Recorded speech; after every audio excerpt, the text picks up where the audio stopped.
Welcome to Stories of Impact. I'm your host, Tavia Gilbert, and along with journalist Richard Sergey, every first and third Tuesday of the month, we share conversations about the art and science of human flourishing. Artificial intelligence. At the start of this year, it seemed as though AI shifted from a relatively niche technology known to industry insiders into a subject that suddenly captured broad public consciousness. Especially as ChatGPT burst on the scene as a tool available to virtually anyone, AI became a source of fascination, anxiety, confusion. It's on everybody's mind.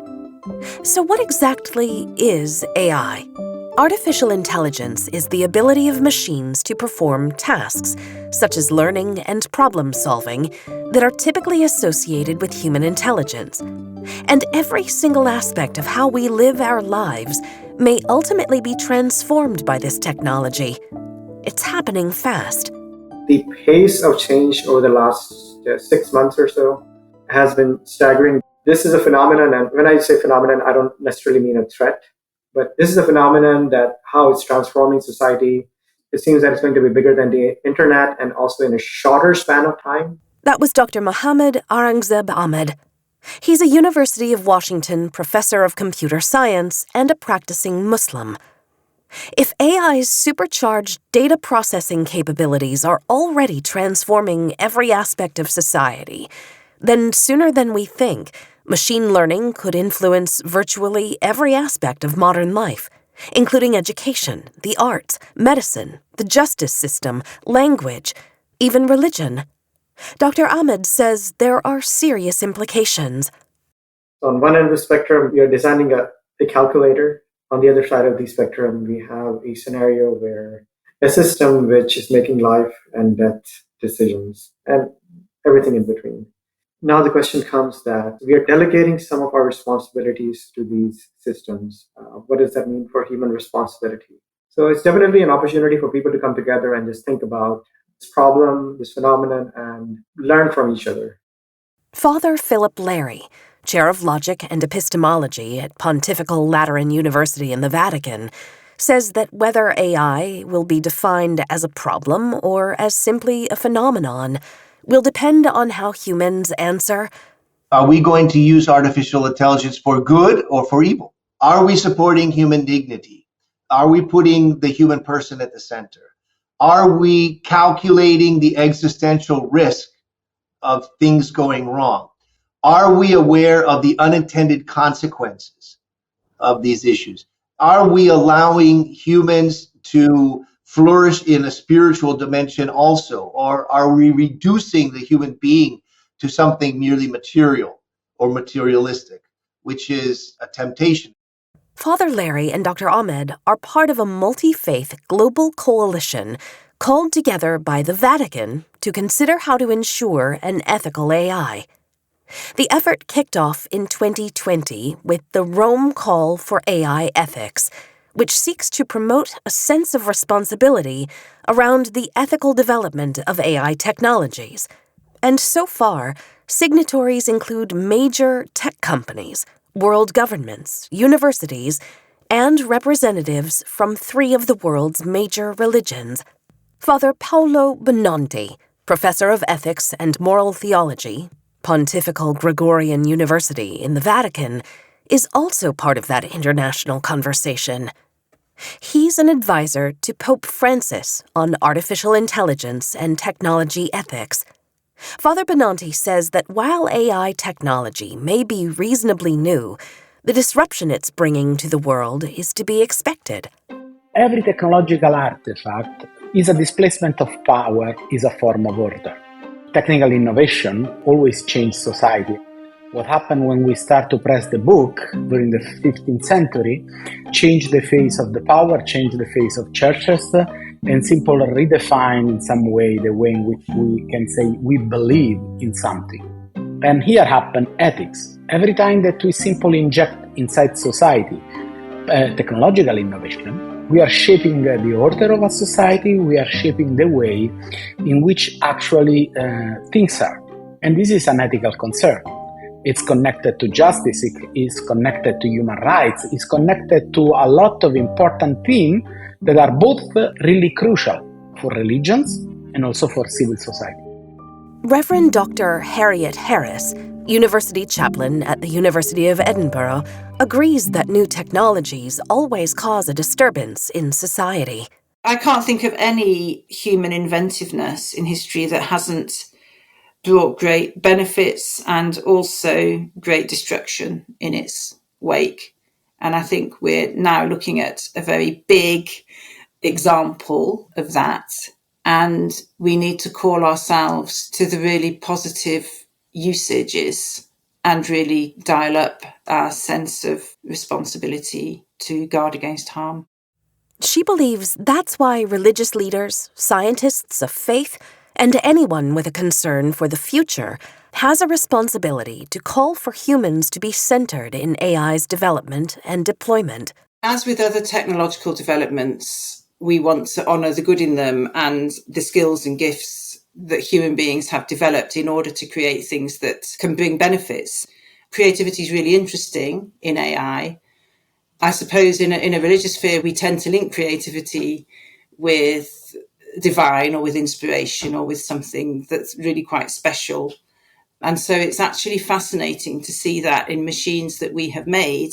And I don't think we know what to make of it, actually. I just think it raises questions that are similar to, but interestingly different from, questions that have come up in a faith and religious arena for centuries. Father Larrey says that people in the religious arena have long prepared for the conversation about whether AI can be made ethical and benefit humanity, because for centuries they've explored the timeless question: what is right and wrong? I think we all agree, whatever your religious affiliation, we all agree that you should do good and avoid evil. Aristotle calls this the fundamental principle of the moral life. Do good and avoid evil. Well, what do you think is good and what do you think is evil? As principles, the Ten Commandments come pretty close to a universal ethical system. The Muslim community, the Jewish community also, is in agreement with the ethical principles in that letter. Retired Reverend Dr. Stephen Croft, Bishop of Oxford and founding board member at the Center for Data Ethics and Innovation, adds, what needs a greater, more general understanding is the immense power of these technologies to reshape human life into the future.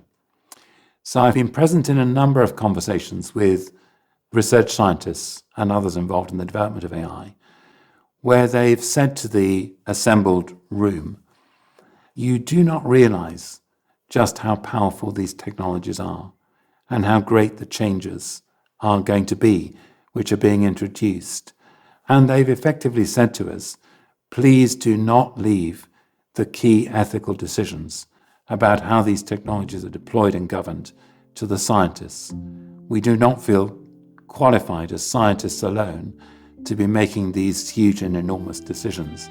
There need to be other voices at the table because the issues at stake are so enormous for the future of work and family and institutions and good governance and communication. What can happen if AI doesn't adhere to universally accepted religious ethics?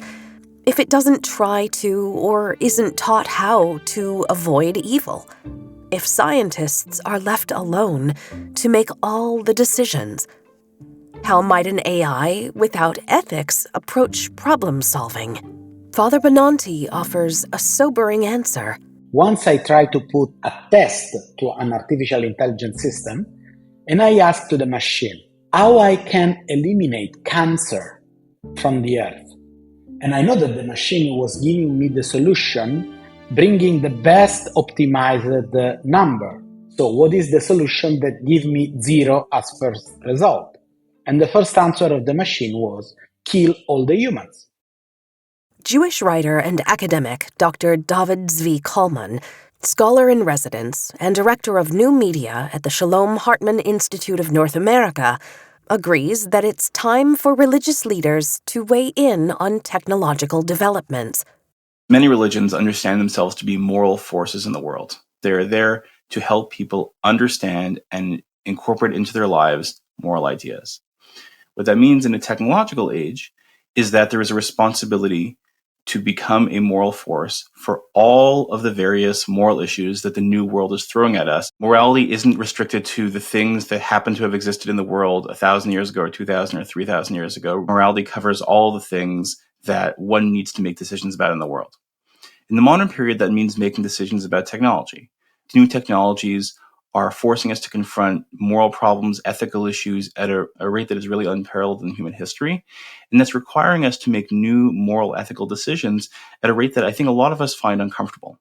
One of the important roles that religious institutions, religious communities, religious leaders can make in the modern period is to help communities think through what it means to make moral decisions around issues which people find difficult. One of the things it means to be a religious leader, religious community, to have religious thought in the 21st century is to help people develop moral intuitions around technologies which they may have never seen before. So artificial intelligence is a good example of this. AI is an issue which many people around the world are aware of and are anxious about. They're anxious about it taking their jobs. They're anxious about what it means for notions of humanity. One of the things that religious leaders and religious communities can do is help people engage in that project. Here are the questions which we are trying to sort out and actually do the difficult work of sorting out what are appropriate and inappropriate uses of AI in society, where we need to ask important questions around what it would look like to impact our lives. As Bishop Croft began his work with the Rome Call for AI Ethics, along with Dr. Kalman and others, he immersed himself in the study of AI so that he could better understand how to grapple with it. I came across an astonishing paragraph which basically said that one of the products of artificial intelligence was going to be that we were going to have to spend a lot more time reflecting on what it is to be human. And in effect, we were going to spend 30 years in an identity crisis because of the rise of intelligent machines. And therefore, we needed to do some thinking about that. I read that as a Christian minister and thought, well, I think we have something to contribute as the Christian church, because we've been reflecting on what it means to be human for thousands of years, and therefore we should be involved and contribute to that debate. What does Bishop Croft believe religious leaders contribute to the debate? I think faith-based leaders can bring a broader perspective on the whole of humanity. They would bring a broader awareness of an ethical tradition and ethical decision-making, and they would bring, I hope, real deeper insights into humanity and human life. So, as it were, a broader general perspective to complement the scientist's very specialized and technical perspective. Chokyi Nyima Rinpoche, a world-renowned Tibetan Buddhist teacher and meditation master at the Koning Shedrub Ling Monastery in Kathmandu, Nepal, believes, like Bishop Croft, that the potential harms of AI not only invite, but demand thoughtful consideration by world religions. He says, life is going very fast. Technology is going very fast. Naturals are, it is a danger because humans become less power. We're giving our power to technology. So I think everyone need to be very, very careful to create this. We shouldn't rush to make this artificial intelligence. Religion is a medicine. Be kind, help to others, need to be patient, say truth. So danger is nihilism. And nihilism and technology combine together, then all become ash. and nihilism and technology, if combined, would make the world ash, says Rinpoche. So religious leaders like Rinpoche must address the existential danger, he warns us. Rabbi Jeffrey A. Mitelman, founding director of Sinai and Synapses, shares Rinpoche's concerns and refers to the alignment problem, which he defines as the alignment problem is artificial intelligence going to help us achieve the goals that we humans may want, or is artificial intelligence going to be able to take over what it, quote unquote, wants? And that's going to ultimately destroy humanity. Now, I don't think that's actually going to happen, but we know about these kinds of questions where we human beings say, I want X or Y or Z, and we don't necessarily think about all of the other potential side effects and the potential unintended consequences. It's worth slowing down artificial intelligence, because the more it's going to be a slope, an exponential slope, the more that we build on it, the faster it's going to be. And so we need to be able to at least pause and to be able to say, hold on a second, what might be some things down the road that we need to think about? That's why the Vatican put out the Rome Call for AI Ethics and invited leaders, including from other spiritual faiths, to join the Pope in a worldwide effort to make thoughtful decisions about AI technology, says Father Benanti. What is inside this call? First of all, we are looking at 3 impact areas, that is ethics, education, and rights. In these 3 impact areas, we would like to shape out 6 principles. The first one is the transparency. An AI system should be understandable to all. The second one is the inclusion. The system must not discriminate against anyone because every human being has equal dignity. The third one is the accountability. There must always be someone who takes responsibility for what the machine does. The fourth is the impartiality. All AI systems must not follow or create biases. The fifth is reliability. AI must be reliable. And the sixth is security and privacy. The system must be secure and respect the privacy of user. So these 6 core principles, it's a nucleus, is a core of the call. We found that those principles are really, interreligious and also interculturally. And actually, you can imagine that everyone on the face of the earth, if you ask to everyone, do you prefer a just or unjust artificial intelligence? Everyone will say just, but remembering to every one of us that we would like to build something that is just, transparent, and simple, an instrument, a tool for human beings and not a weapon, is something that is in this moment to collect a lot of consensus also among different religious traditions. Father Larrey expands on the genesis of the Rome Call for AI Ethics. Pope Francis is probably the most universally recognized leader in the world in terms of morality, ethics, concern for the poor, helping human people to flourish in whatever aspect of life that they have. So the people in charge of the tech are recognizing the need to have an external input from people like Pope Francis or other experts in the Vatican in order to help understand the moral ramifications of the technology which we are creating. Pope Francis doesn't understand the technology. He's not an engineer, obviously, but he does understand the consequences of the technology. Pope Francis often talks about putting the person at the center of technology. And so I think the main question to ask when we're developing a platform or we're moving ahead with technology is the human person at the center of this technology? So what is the motivation behind the use of technology? Is it the advancement of what I call human flourishing, or is it something else? Some of us can remember when technology wasn't moving ahead quite so fast, before the internet shifted the world from an analog to a digital interface. And we can remember how dramatically that shift changed how we think and how we behave. The latest technological revolution amplifies that transformation, with AI bringing us into relationship with a new, even more powerful interface, says Father Benanti. This new age of evolution of automatization, driven by AI, has a new kind of interface, mind. And what's the implication of the human mind serving as the connection to this new technology? It's also something that could be really problematic, because an AI can not only anticipate the behavior, but can also produce a sort of behavior in people. And that becomes the most powerful instrument of control. Dr. Junaid Qadir, a Muslim professor of computer engineering at Qatar University, agrees that one of the biggest dangers of AI is its potential to influence our minds. He says whether that influence is distraction, nudging behavior toward a particular outcome, or overt manipulation, it's a problem. We need to be very critical in the way we use technology, because technology often creates new problems of its own.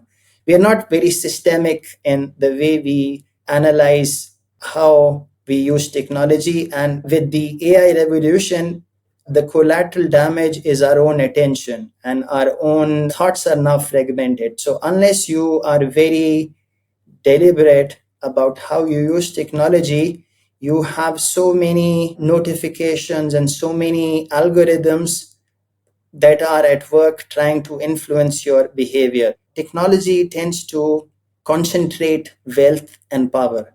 So whoever has technology, they can have a lot of influence over other people.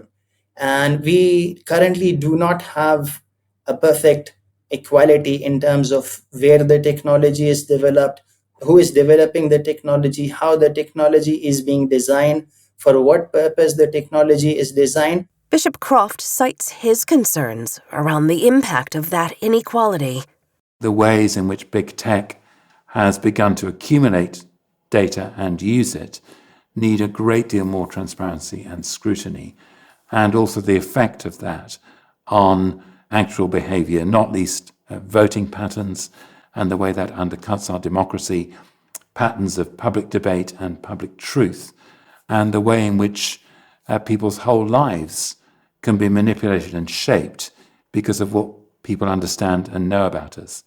Often the issue is not that people's data is being taken away from them, it's that we are being incited to give it up without knowing the full consequences of that. We're seeing the big tech companies encroaching more and more on different aspects of human life, and actually are beginning to influence and shape the very essence of what it means to be human and to act in a free manner. And we need to take notice of that as a society, because these technologies are so all-pervasive. The technologies have now reached a point where they're not just for science enthusiasts or the realm of science fiction. They're really beginning to impact everyday life and our economy. And we therefore face, as human societies, really critical decisions about whether and how we will manage those technologies ethically. If we don't, there will be really significant consequences and also opportunity costs for human flourishing in the future. And if we don't engage as modern liberal democracies with these technologies and how they're governed, then we'll find either they're driven by the marketplace and large multinational tech companies, or totalitarian states in terms of the levels of investment that China is making in AI. And the whole world is going to be shaped by the way we respond to this kind of technology in the future. AI shouldn't be viewed only in a negative light, though, says Dr. Kadir. It has great potential for positive impact and has already demonstrated previously unimagined problem-solving capabilities. Producing wonderful results in diverse fields such as translation, in recommendations, in object recognition, image recognition, and so on. And especially in just the last 1 year or so, there is a lot of excitement in what people are now calling general purpose AI, or some people are calling it foundation models, in which you do not train your AI for just one task. So that has resulted in something like ChatGPT, where you have a model that has many parameters, billions of parameters, that is learned in a self-supervised fashion. However, a big problem with that breakthrough technology is that although it's a chatbot, people are using ChatGPT as if it was a search engine. They're accepting the text ChatGPT generates as a trusted source of information, says Dr. Kadir. And that trust has not been earned. It will produce a very persuasive answer. The jury is still out about how factful it is. Sometimes It has problems such as hallucination. So it's not perfect yet. Wait, what does Dr. Katter mean? AI has problems such as hallucination. He explains, These AI models, they have their own biases and they can just plain hallucinate as well, create facts. This aspect is also very worrisome, that our engagement with reality is affected. Rabbi Mitelman, who referenced the alignment problem, elaborates on the hallucination problem. There's a lot of hallucinations that come up. So when there is a language hallucination that comes in from ChatGPT, for example, that could spread like wildfire and really create a lot of challenges in the real world, on the ground, not just online. In Judaism, God creates the universe using words. The words that we use have impact. There could be a lot of concerns of what happens if there is something that is created quickly and it spreads like wildfire before it's actually going to be corrected. And it's very hard to be able to correct something once you hear it. Once you hear something, it's much harder to be able to say, wait, that might not be true. Big tech companies have been the primary decision makers around what safeguards might be put in place to mitigate AI's potential harms. While they might admit that more wisdom and oversight are called for, they're also moving fast, competing for market share.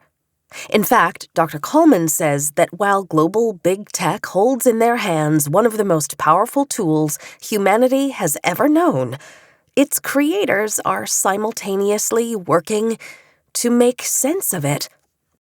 There's long been a tension among all kinds of tech companies between the urge on the one hand to get products out as fast as possible and the need on the other hand to make sure that they're regulated in ways that are safe for people and are safe for humanity. That tension is there for AI. It's perhaps there for AI more than it is for other kinds of technologies, in part because the companies that develop the software itself understand it to be incredibly powerful, right? There was a statement put out recently by some major AI developers basically saying that artificial intelligence has the potential destructive power of something like a biological weapon or a nuclear weapon. So if you yourself understand the technology to be at that level of importance and having that amount of destructive capabilities, there's certainly an extreme need to make sure that it is being developed and being deployed effectively and in a way that doesn't hurt people. Now, that's easier said than done, obviously, in part because this is a technology which I think even its own developers do not fully understand, are understanding based on its emergent behavior. But there are a lot of questions right now about exactly what is going on under the hood within these technologies and their capability for destructive behavior and the ways in which they can be manipulated. So there is, I think, importantly, a kind of laudable interest on the part of many of these companies to do the hard work of regulation. On the other hand, it's not clear to me whether they are fully equipped to actually do that work. Even though he may not fully understand the technology, the Pope himself is eager to lead conversations about what exactly is going on under the hood. He experienced personally AI's impact earlier this year, when an AI-generated image of Pope Francis wearing a white Balenciaga puffer jacket went viral. That silly picture might not seem like such a danger, but it might have highlighted to the Pope how vital leadership around ethical AI is, says Father Benanti. Everyone around the world saw the picture of the Pope dressed with that really fashion poof. And it was an image, a fake image, generated by an AI. And so something like that tells us that we are giving so powerful tools in the pocket of everyone, but we haven't built the culture to handle that kind of tools. Where is a smartphone, you can have an high educational university. Or you can use it as a weapon and you can simply have the most sophisticated soft power instruments or propaganda instruments. So probably in the future, we could have someone that take AI as a source of authority, as a new oracle, as a new religious leader, as the source of wisdom. The other problem could be, for example, the using of AI for fake news or producing fake declaration of religious leader. There are a lot of situations around the world in which religions are involved in civil war, as an instrument by someone to fuel the war. Can you imagine what a fake news or a deep fake made with an AI can produce? It's unbelievable. Because the potential harms are so grave, says Father Benanti, everyone involved in answering the Rome call for AI ethics is determined that their contributions to the conversation have a positive impact. All the stakeholders has to give their own contribution because it's a global problem. And for every global problem, we can just work with global solutions. Dr. Ahmad has a mixed outlook about the potential success of a global solution. I would say in the short term, I'm pessimistic, and maybe even pessimistic in the medium term. And that's mainly because technology is developing very rapidly.